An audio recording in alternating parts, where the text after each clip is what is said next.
सार्थक पेन बदलाव हमसे में पुनः एक बार आप लोगों का स्वागत। हम पढ़ रहे हैं मराठा साम्राज्य और मराठा साम्राज्य के अंतर्गत हमने शिवाजी, संभाजी, राजाराम, शाहू, शिवाजी द्वितीय, संभाजी द्वितीय, ताराबाई, अष्टप्रधान, इनके विषय में पिछले वीडियो में हमने पढ़ा था। अब जो हम पढ़ेंगे वो है पेशवाओं का इतिहास। बालाजी विश्वनाथ, बालाजी विश्वनाथ पहले पेशवा, और कब? 1713 ईस्वी में इनको पेशवा नियुक्त किया और इनका काल रहेगा 1720 ईस्वी तक। 1713 से 1720 ईस्वी तक। चित्पावन ब्राह्मण, कौन ये? चित्पावन ब्राह्मण, चित्पावन ब्राह्मण, चित्पावन ब्राह्मण। इनका जन्म जो है कोंकण स्थित श्रीवर्धन, कोंकण स्थित श्रीवर्धन में 1690। 1708 में इन्हें सेना करते नियुक्त किया गया था। 1708 में सेना करते इन्हें नियुक्त किया गया। सेना करते मतलब सैनिक पद पर। 1708 सेना करते की पद पर नियुक्त किया। 1708 में सेना करते के पद पर नियुक्त किया गया।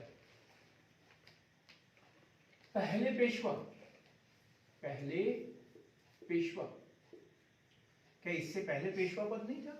पेशवा तो शिवाजी के समय में था, लेकिन ये पहले पेशवा जब छत्रपति पद नाम मात्र का, नाम मात्र का और वास्तविक सत्ता पेशवा के हाथ में, वास्तविक सत्ता पेशवा के हाथ में। तो पहले पेशवा जिसके समय छत्रपति जो है वो नाम मात्र के हो गए और वास्तविक सत्ता के पास में। 1719 की बात कर रहे हैं। मुगल बादशाह कौन था 1719 में?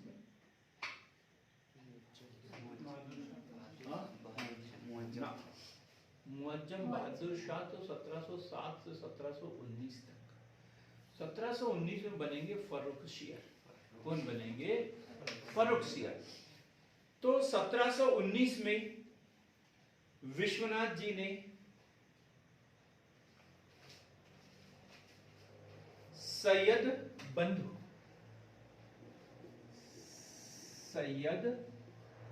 बंधु, ये दूसरा नाम नोट करना आप। पहला कौन सा बताया? ताराबाई। दूसरा सैयद बंधु। सैयद बंधु मुगलों के अधीन होते थे और इसमें एक का नाम था हसन खान और दूसरे का नाम हसन खान और दूसरे का नाम है अब्दुल्ला खान। हसन खान और अब्दुल्ला खान, ये सैयद बंधु थे। ये नृप निर्माता कहलाते थे। मुगलों को जब चाहता, उत्तरकालीन मुगलों की बात कर रहे हैं, जिसको चाहे उसको बना देते थे और जिसको चाहे उसको हटा देते थे। तो लगभग 8 मुगलों को इन्होंने प्रभावित किया। पूरा विषय पूरा पढ़ेंगे हम कब? सैयद बंधुओं के अलग से वीडियो में। अभी तो इतना याद रखो कि उस समय सैयद बंधु हसन खान और अब्दुल्ला खान ने जो है बालाजी, जो बालाजी विश्वनाथ है, इनसे संपर्क किया और बोला जो मुगल बादशाह है अभी कौन? फर्रुखसियर, उसको हटाने में हमारी मदद कर। सैयद बंधु की मुगल बादशाह फर्रुखसियर को हटाने में मदद की। तो सैयद बंधु हसन खान, अब्दुल्ला खान की मुगल बादशाह फर्रुखसियर को हटाने में मदद की। 18वीं शताब्दी में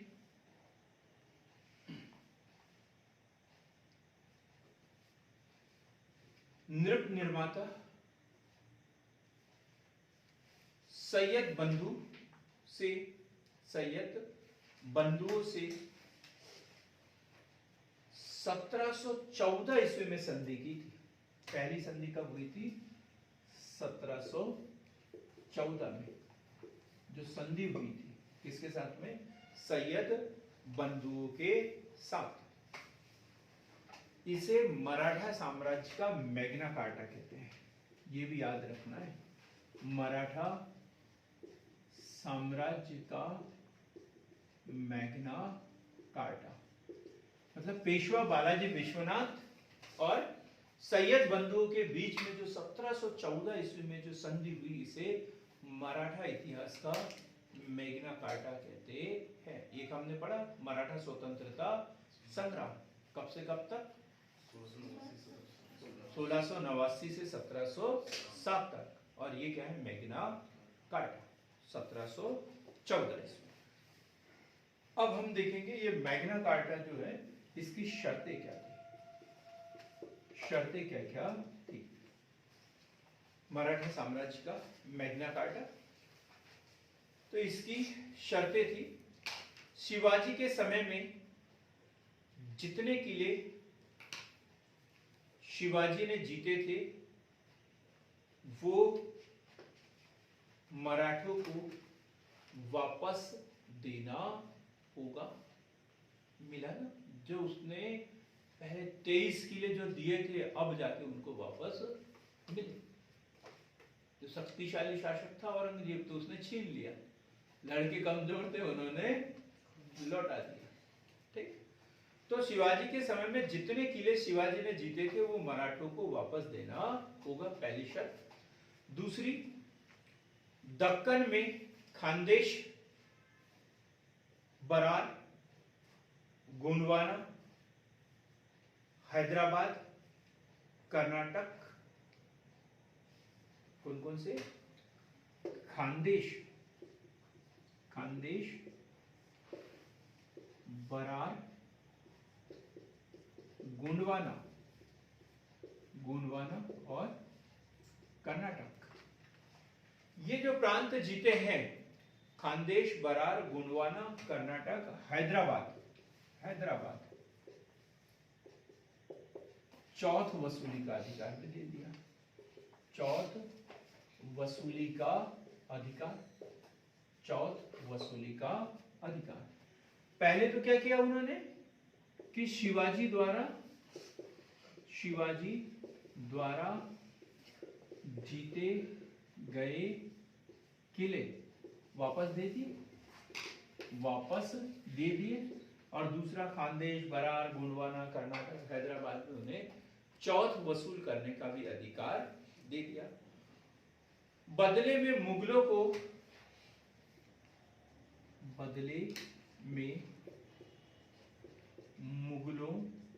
को क्या दे सकते हैं? ये क्या है इनके पास में?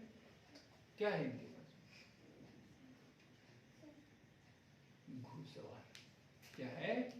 घुड़सवार, विशेषज्ञ, पहाड़ों में दौड़ने पर। बदले में मुगलों को 15,000 सैनिकों की सहायता, 15,000 सैनिकों की सहायता व 10 लाख वार्षिक कर देना।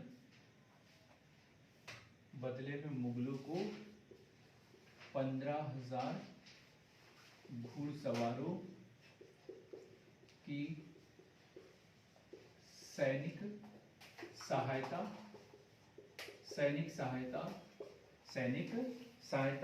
व कितना वार्षिक कर देना इसको?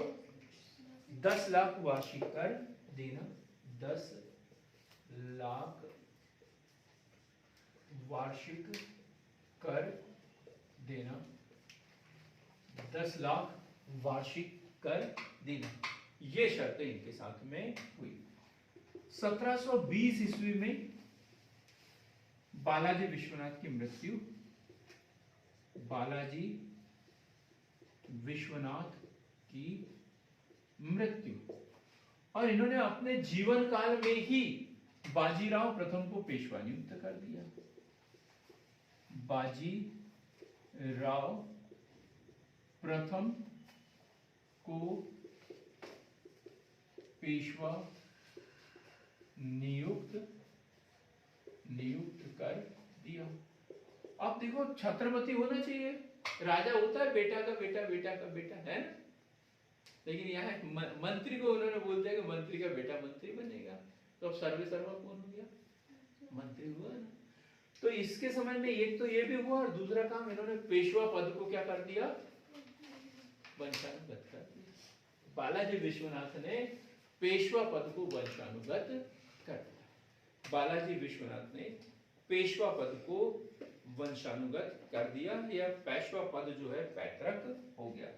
अब हम बात करेंगे बाजीराव प्रथम। बाजीराव प्रथम, बाजीराव प्रथम दिख रहा है कहीं?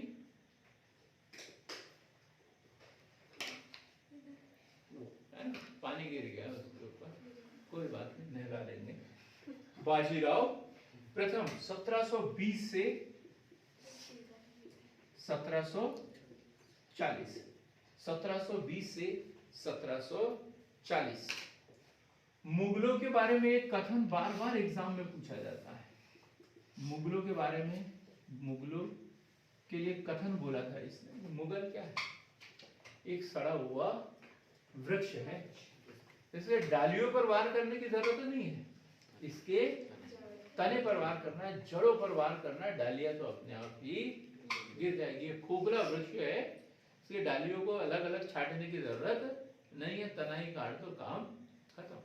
तो लिखेंगे इनका कथन, सड़े वृक्ष के तने पर प्रहार करो, सड़े वृक्ष के तने पर प्रहार करो, शाखाएं तो स्वयं ही गिर जाएगी, शाखाएं तो स्वयं ही गिर जाएगी। और बाजीराव प्रथम क्या बोलते हैं? क्या बोलते हैं बाजीराव प्रथम? दूसरा कथन उनका, अटक से कटक, अटक से कटक तक। मतलब अब हमें मुगलों को इधर नहीं बुलाना है, बल्कि हमें कहां तक जाना है? दिल्ली की ओर कूच करना है, नर्मदा नदी पार करना है। अब हमें उत्तर की ओर जाना चाहिए। अटक से कटक तक नर्मदा नदी पार करना चाहिए। बड़े बड़े एग्जाम में क्वेश्चन पूछे जाते हैं, समझ में नहीं आता ये कथन किसका है, क्या है। फिर इससे छत्रपति शाहू जी ने भी कुछ बोला था। छत्रपति शाहू जी, योग्य पिता का योग्य पुत्र। छत्रपति शाहू जी ने इनको क्या बोला? योग्य पिता का योग्य पुत्र, योग्य पिता का योग्य पुत्र कहा, और कहा मराठा पताका जो है हिमालय तक पहुंचाएगा। ये जो है मराठा पताका हिमालय तक पहुंचाएगा। ठीक, क्लियर हो गई यहां तक भी बात? कौन सी युद्ध पद्धति अपनाई इन्होंने? गुरिल्ला, गुरिल्ला युद्ध पद्धति अपनाई, गुरिल्ला युद्ध पद्धति अपनाई इन्होंने। हिंदू पद पादशाही, हिंदू धर्मोद्धारक, ये किसका था? शिवाजी का। और हिंदू पद पादशाही, ये जो आदर्श वाक्य इन्होंने अपनाया, आदर्श वाक्य, ये क्वेश्चन भी पूछा जाता है। हिंदू पद पादशाही का आदर्श वाक्य जो है किसने दिया? बाजीराव प्रथम ने दिया था। अब कितनी सारी लड़ाइयां लड़ी इन्होंने बाजीराव प्रथम ने, कभी पराजय नहीं हुई, कभी पराजय का मुंह इन्हें नहीं देखना पड़ा। हम 2-3 युद्ध इनके समय के पढ़ेंगे। वो है 23 जून 1724 सुकरखेड़ा का युद्ध। 23 जून 1724 सूकर खेड़ा का युद्ध। सूकर खेड़ा का युद्ध 23 जून 1724 सूकर खेड़ा का युद्ध। निजाम उल मुल्क, हैदराबाद के निजाम की बात कर रहे हैं, निजाम उल मुल्क और मुगल सूबेदार के बीच में, निजाम उल मुल्क व मुगल सूबेदार के मध्य। अब ये हैदराबाद से क्या करते थे? चौथ वसूल करते थे। अब चौथ वसूल करते हैं तो बदले में क्या करना पड़ेगा? उनकी रक्षा करना पड़ेगा, बाह्य आक्रमण से रक्षा करना पड़ेगा। तो निजाम ने बाजीराव प्रथम से मदद मांगी, बदले में चौथ वसूल करने का अधिकार दे दिया। चौथ वसूल करने का अधिकार दे दिया। अब यहां तक तो ठीक है।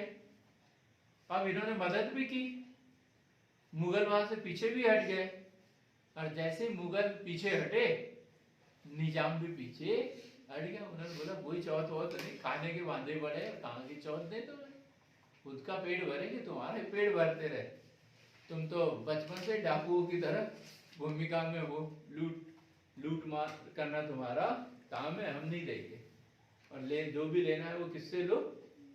मुगलों से लो, हमारे पास में कुछ नहीं है। बोला ठीक है, तैयार हो जाओ। 1728 पाल खेड़ा का युद्ध, 1728 पाल खेड़ा का युद्ध। अब इसमें एक इधर कौन होगा? एक इधर निजाम उल मुल्क और दूसरी तरफ बाजीराव प्रथम। दूसरी तरफ कौन? बाजीराव प्रथम। और मुंशी शिवगांव की संधि, मुंशी शिवगांव की संधि, मुंशी शिवगांव की संधि हुई। निजाम ने चौथ और सर देशमुख देना स्वीकार कर दिया। पहले चौथ की बात थी, अब सर देशमुख भी देंगे, 1/4 भी देंगे, 1/10 अलग से देंगे। ये तय हो गया, क्लियर हो गया। कौन सी संधि हुई? मुंशी शिवगांव की संधि। किस किस के बीच में? निजाम उल मुल्क और बाजीराव के बीच में, बाजीराव प्रथम के बीच में। कब? 1728। किस युद्ध के बाद में? पाल खेड़ा के युद्ध के बाद। अब हम बात करते हैं 1731 डभोही का युद्ध। तीसरा 1731 डभोही का युद्ध, डभोही का युद्ध 1731। बाजीराव वर्सेस त्रयंबक राव, त्रयंबक राव, त्रयंबक राव। कौन है भी त्रयंबक राव? गुड, संभाजी द्वितीय का प्रतिनिधि, संभाजी द्वितीय का प्रतिनिधि। 1731 पढ़ी थी अपन ने, वारणा की संधि, उसी की बात कर रहे हैं। 1731 मतलब त्रयंबक राव कौन? संभाजी द्वितीय का प्रतिनिधि, या जो इन्होंने बोला ताराबाई का सहयोगी। 1731 में वारणा की संधि द्वारा संभाजी द्वितीय ने शाहू की अधीनता स्वीकार की, अधीनता स्वीकार की। वह शाहू जी द्वितीय को सर्वोच्च मराठा छत्रपति स्वीकार कर लिया, मराठा छत्रपति स्वीकार कर लिया। क्लियर हो गई यहां तक? ये कौन सी है? 1731 डभोही का युद्ध और वारणा की संधि। ठीक, अब हम बात करते हैं 1732 का इकरारनामा। अब क्या है 1732 का इकरारनामा। ये बड़ा महत्वपूर्ण है क्योंकि इन्हीं के बाद में जो है, जो हम बोलेंगे सिंधिया, होलकर, ये वंश कैसे उठे, तो इस इकरारनामे की वजह से। तो मालवा के सभी मराठा सरदारों द्वारा, मालवा के सभी मराठा सरदारों द्वारा इस पर हस्ताक्षर किए गए तथा अलग अलग सरदारों ने स्वतंत्र राज्य संभाला।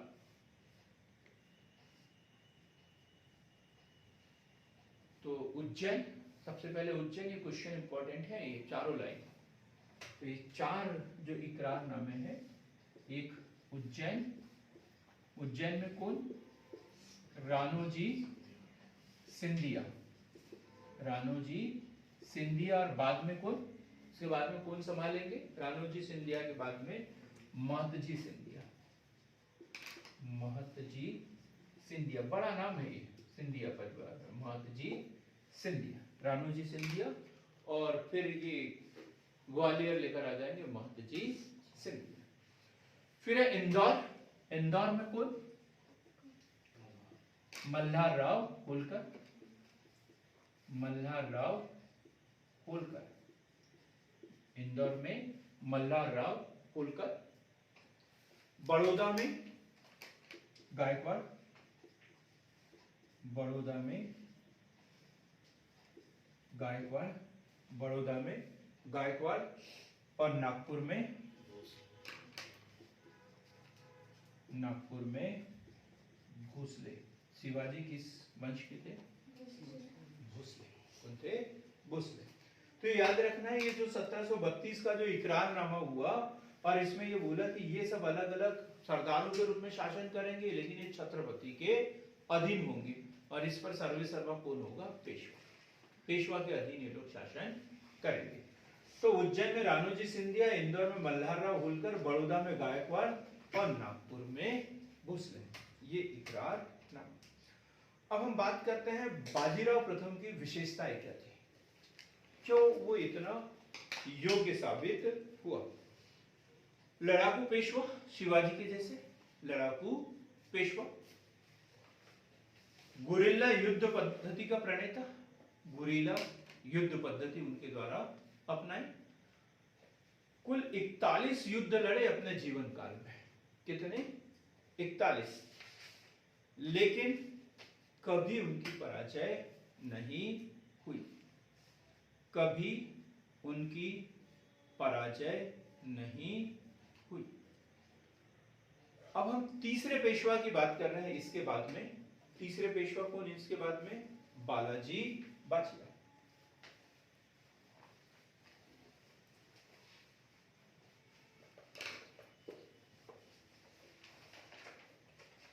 कुछ याद आ रहा है बालाजी बाजीराव के विषय में, बालाजी बाजीराव, बालाजी बाजीराव मतलब वही नाना साहब जिनके समय में 1761 ईस्वी में पानीपत का तृतीय युद्ध, बालाजी बाजीराव, बालाजी बाजीराव कब, 1740 से 1761, 1740 से 1761।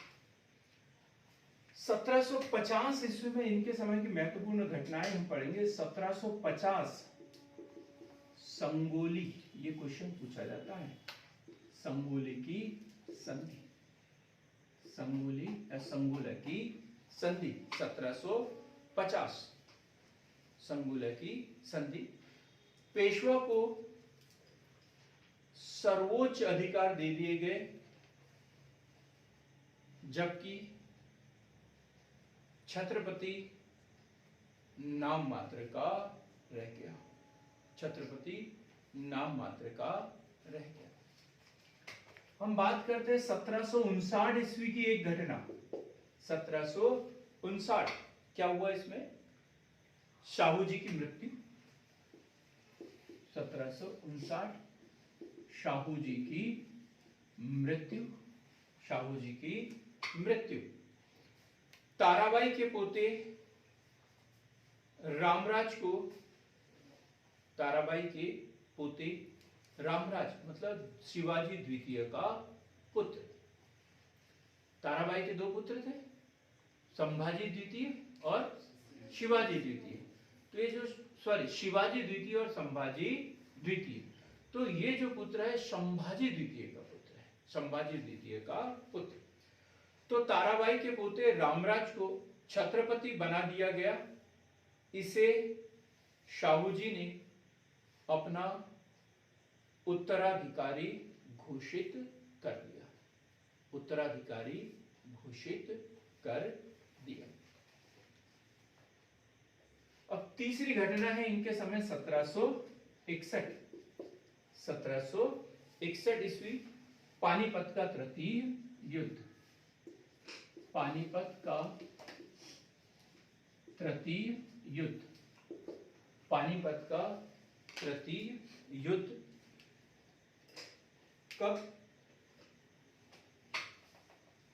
कब हुआ ये पानीपत का तृतीय युद्ध? 14 जनवरी 1761, 14 जनवरी 1761। और इसमें मराठों की पराजय हुई। कौन था इसमें? अहमद शाह अब्दाली। ठीक, मराठों की पराजय हुई और जैसे युद्ध का समाचार मिला, पेशवा की भी मृत्यु हो गई। पेशवा जो है नाना साहब की भी मृत्यु हो गई। ये जो पानीपत का तृतीय युद्ध है, विश्व इतिहास का बड़ा महत्वपूर्ण युद्ध है। इस युद्ध ने ये तो बता दिया, ये नहीं बताया कि दिल्ली का शासक कौन बनेगा, लेकिन ये बता दिया कि मराठे कभी भी दिल्ली के शासक नहीं बन सकते। ये नहीं बताया कि दिल्ली का शासक कौन रहेगा, लेकिन ये क्लियर हो गया कि मराठे कभी दिल्ली का शासक नहीं बन सकते। अगला जो वीडियो होगा वो हमारा ये जो पानीपत का तृतीय युद्ध होगा इसके विषय में होगा, और साथ में जो एक और वीडियो पढ़ेंगे जिसमें शेष मराठा साम्राज्य पढ़ेंगे और मराठों के पतन के कारण पढ़ेंगे। तो देखते रहिए, हमारे साथ बने रहिए, सार्थक पहल का इसी तरीके से सहयोग करते रहिए। बहुत बहुत धन्यवाद।